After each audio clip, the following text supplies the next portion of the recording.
दर्शकों स्वागत है आपका विधि से एमटी न्यूज में। मैं हूं कृष्णकांत सिंघारिया। अब देखते हैं दिन भर की खास खबर। दुर्गानगर क्षेत्र में दो बाइकों की आपस में हुई भिड़ंत। व्यक्ति के साथ लोगों ने की मारपीट। मृतक के शव को समझाए, इसके बाद परिजन ले गए दफनाने।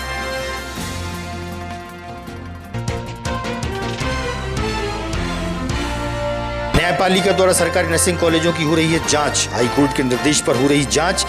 वहीं फर्जी नर्सिंग कॉलेज पर पूर्व में हुई थी तालाबंदी।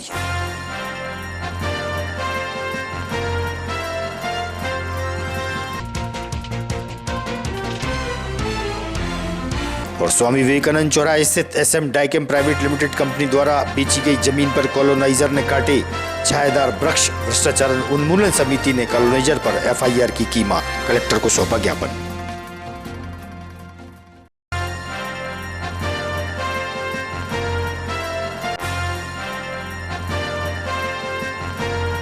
अब खबर विस्तार से।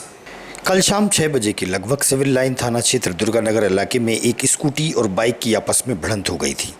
इसके बाद बाइक सवार युवक और उनके बुलावे पर आए कुछ अन्य युवकों ने स्कूटी सवार 48 वर्षीय एसटीआई कॉलेज में काम करने वाले मोहम्मद अजीज के साथ मारपीट कर दी। परिजनों का आरोप है कि युवकों द्वारा उनका गला भी दबाया गया, छाती पर लात भी मारी गई, गुप्तांग को भी चोट पहुंचाई गई। इस घटना के बाद मोहम्मद अजीज के परिचित उन्हें अस्पताल लेकर पहुंचे, जहां डॉक्टरों ने उन्हें मृत घोषित कर दिया। इसके बाद मोहम्मद अजीज के परिजन सिविल लाइन थाना में इकट्ठे होने लगे। उन्होंने बताया कि युवकों द्वारा मारपीट करने के बाद मोहम्मद अजीज की स्कूटी को आरोपी सिविल लाइन थाने में ले गए और वहां खड़ा कर दिया। उनके साथ एक युवती भी थी। इस पूरे मामले को लेकर परिजनों ने 5 आरोपितों को गिरफ्तार करने की मांग की है। आज मेडिकल कॉलेज में पीएम के दौरान परिजनों ने 5 आरोपियों की गिरफ्तारी न होने तक शव ले जाने की बात कही थी। पुलिस की काफ़ी समझाइश और बयानों के आधार पर आगे कार्रवाई करने के आश्वासन के बाद परिजन माने और शव को दफनाने के लिए ले गए। परिजन ने इस मामले में हत्या की बात करते हुए आरोपितों को जल्द गिरफ्तार करने की मांग की है। पुलिस ने एक आरोपी को पूछताछ के लिए पकड़ा भी है। वहीं इस पूरी घटना को लेकर नगर पुलिस अधीक्षक अतुल सिंह का कहना है कि घटना की बारीकी से जांच की जा रही है।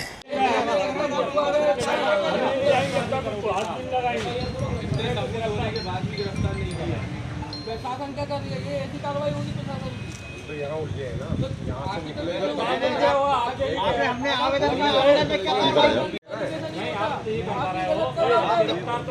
आप उनको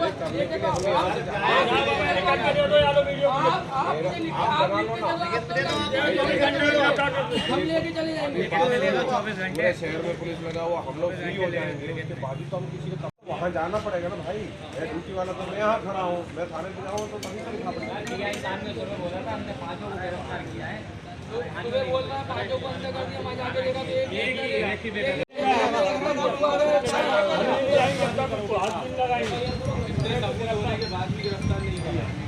शासन क्या कर रही है? ये ऐसी कार्रवाई होगी तो यहाँ उलझे है ना, यहाँ से निकलेगा। तो सर सिविल लाइन थाने में एक एक्सीडेंट हुआ, मारपीट हुई, एक व्यक्ति की मौत हो गई। क्या पूरा मसला रहा और अभी भी मेडिकल कॉलेज में लगी? देखिए, कल जानकारी मिली थी मोहम्मद अंसारी नाम के व्यक्ति हैं, वो एक्टिवा से जा रहे थे तो किसी मोटरसाइकिल से टकरा गए वो। उसके बाद उनमें कुछ बहस हो गई है, कुछ मारपीट हो गई है, तो फिर मर्ग हमने कायम कर लिया है। उसकी डेड बॉडी को परिजन वहाँ ले गए थे अस्पताल, वो ख़त्म हो गया।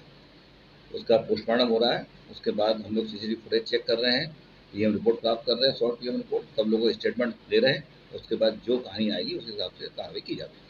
मेडिकल कॉलेज में परिजनों को ये कहना है कि वो बॉडी तब तक नहीं उठाएंगे जब तक 5 व्यक्तियों की गिरफ्तारी नहीं हो जाती है।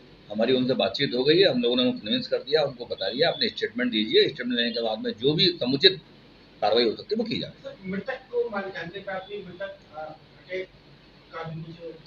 इस संबंध में भी हम पीएम रिपोर्ट का अवलोकन करेंगे, डॉक्टर से क्वेरी कराएंगे और जो साथ आया है उसके अनुसार कार्रवाई करेंगे। मारपीट करने वालों के नाम सामने आ पाएगा? कुछ चीज़ें ऐसी होती है जो अभी पूरी तरह स्पष्ट नहीं है, हम लोग पूरा स्पष्ट कर रहे हैं। स्पष्ट करने के बाद ही तत्काल निर्णय लेंगे। कोई अरेस्ट भी हुआ है? देखिए, अभी हम लोग किसी प्रकार की कोई गिरफ्तारी नहीं हुई है। कुछ लोगों को हमने पूछताछ के लिए बुलाया। शासकीय अटल बिहारी वाजपेयी मेडिकल कॉलेज के परिसर में स्थित ऑटो यूनियन द्वारा गर्मी से निजात हेतु पक्षियों के लिए दाना और पानी की व्यवस्था की गई। इस संबंध में ऑटो चालक से हुई चर्चा।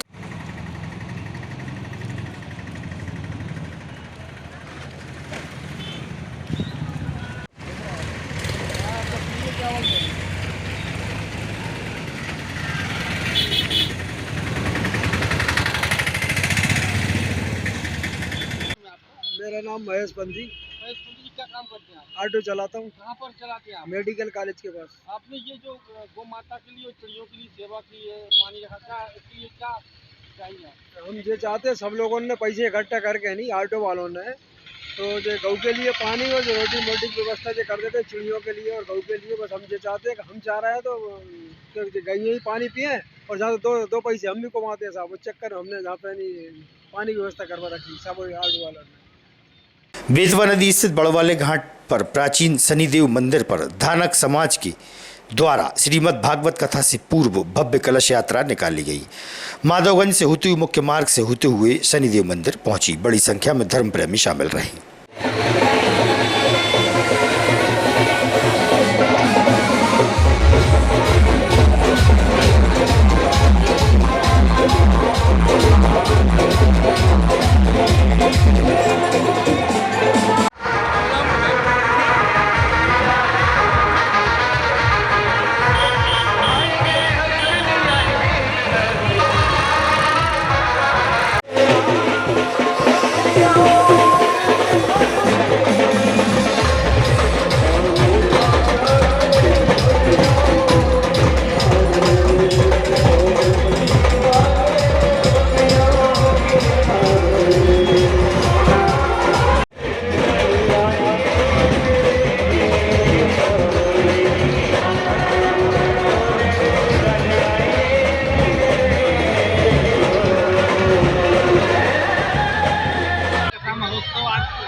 चित्रकूट धाम करवी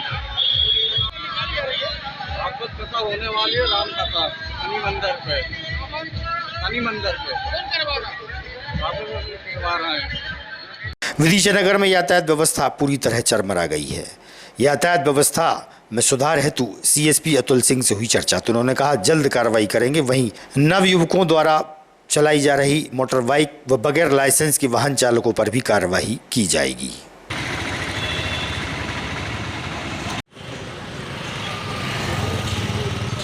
सर, शहर का यातायात कई बार सुधारने का प्रयास किया गया, अभी भी कोई कार्रवाई लगातार जारी है, अभी क्या वर्तमान में कार्रवाई है, क्या सीख आप दे रहे हैं? दरअसल में वरिष्ठ अधिकारियों के माध्यम से जानकारी प्रकाश में आई थी कि शहर के यातायात बड़ा अव्यवस्थित हो गया है। हम लोगों ने मीटिंग की थी, बस ऑपरेटर्स को भी बुलवाया था, उनकी मीटिंग करी थी, शहर के ऑटो रिक्शा वालों को बुलवाया था। प्रयास ये है कि यातायात व्यवस्था सुचारू रूप से संचालित की जा सके। कुछ ऐसी जानकारी मिली है, कुछ ऐसे दुकानदार हैं जिनके सामने मोटरसाइकिलें खड़ी रहती हैं, तो हमने कोशिश ये की है, थाना प्रभारी यातायात को निर्देश दिया है कि इन संबंधित जो मोटरसाइकिल चालक हैं या दुकानदार हैं उनके खिलाफ भी कार्रवाई की जाए और ये प्रयास किए जा रहे हैं, अतिक्रमण बैठाने का प्रयास किया जा रहा है। तो इसमें सबसे बड़ी बात निकल के आती है कि यहाँ युवक और युवती तेज गाड़ी चला रहे हैं, उनके पास लाइसेंस नहीं, चलाने का तरीका नहीं, उनके लिए किस तरह के सुधार का नहीं, पहले तो उनको हम समझाने का प्रयास करते हैं, फिर उनके पास डॉक्यूमेंट चेक करते हैं, जो डॉक्यूमेंट नहीं है उसकी हम चालान बनाते हैं। उनको चूँकि सीएफ काटने का नियम है, एक सम्मान शुल्क वसूल करते हैं और प्रयास ये कर रहे हैं कि ये कागज़ों को रखें और व्यवस्थित तरीके से वाहन चलाएं। हम लोग जो जितने भी इंस्टीट्यूशन हैं, संस्थाएं हैं, उनमें भी भेज रहे हैं जिससे लोगों को ज्ञान प्राप्त हो कि कागज़ लेके चलना। सर, खास तौर से देख रहे हैं इलेक्ट्रॉनिक्स की गाड़ी आई है, उसमें सर इस तरह की युवक लड़कर लेके गाड़ी चलाते देने जा रहे हैं, समय समय पर चेकिंग कर रहे हैं हम लोग, चेकिंग पॉइंट लगा रहे हैं। कोतवाली को निर्देश दिया गया है, सिविल लाइन को भी निर्देश दिया गया है और शाम को इकट्ठी चेकिंग करने का भी प्रयास है। पिछले कुछ समय से मध्य प्रदेश में नर्सिंग कॉलेजों को लेकर हड़कंप मचा हुआ था। पिछले साल हुई सीबीआई जांच भी कटघरे में खड़ी हो गई थी। हाईकोर्ट के निर्देश के बाद न्यायिक मजिस्ट्रेट अब शासकीय नर्सिंग कॉलेज की पड़ताल में जुटे हैं। शुक्रवार को विदिशा के शासकीय नर्सिंग कॉलेज में मौजूद शासकीय नर्सिंग कॉलेज में मजिस्ट्रेट और प्रशासनिक टीम ने पहुंचकर कई घंटों तक जांच पड़ताल की। मध्य प्रदेश में निजी नर्सिंग कॉलेज के फर्जीवाड़े का मामला उजागर होने के साथ साथ सीबीआई द्वारा की जा रही जांच भी सवालों के घेरे में थी। उसके बाद प्रदेश भर में कई फर्जी नर्सिंग कॉलेजों को सील भी किया गया है। विदिशा जिला मुख्यालय स्थित बीएम नर्सिंग कॉलेज पर भी उसी के तहत तालाबंदी की गई थी। ताजा मामले में न्यायपालिका द्वारा सरकारी नर्सिंग कॉलेज की भी जांच शुरू हो गई है। विदिशा में जिला अस्पताल और मेडिकल कॉलेज रोड स्थित शासकीय नर्सिंग कॉलेज में मजिस्ट्रेट द्वारा जांच की जा रही है। इस दौरान प्रशासन के अधिकारी भी जांच प्रक्रिया में शामिल रहे। जांचकर्ताओं ने प्रक्रिया के दौरान मीडिया से दूरी बनाए रखी। जानकारों ने बताया कि हाईकोर्ट के निर्देश पर यह जांच की जा रही है। जांच रिपोर्ट हाईकोर्ट को ही सौंपी जाएगी।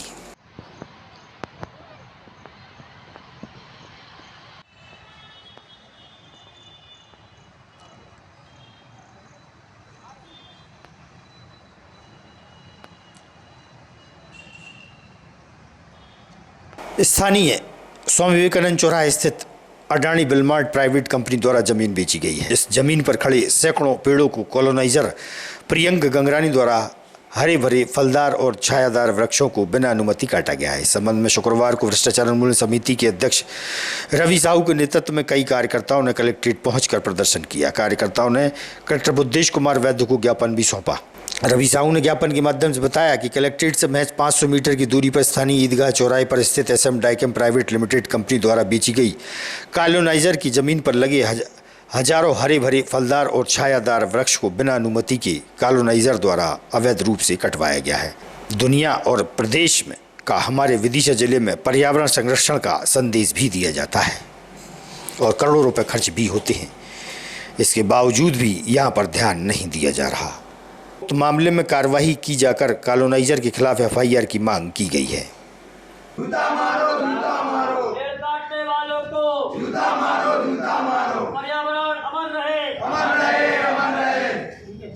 दिया क्या मामला? आज हमने माननीय कलेक्टर महोदय को ज्ञापन दिया है।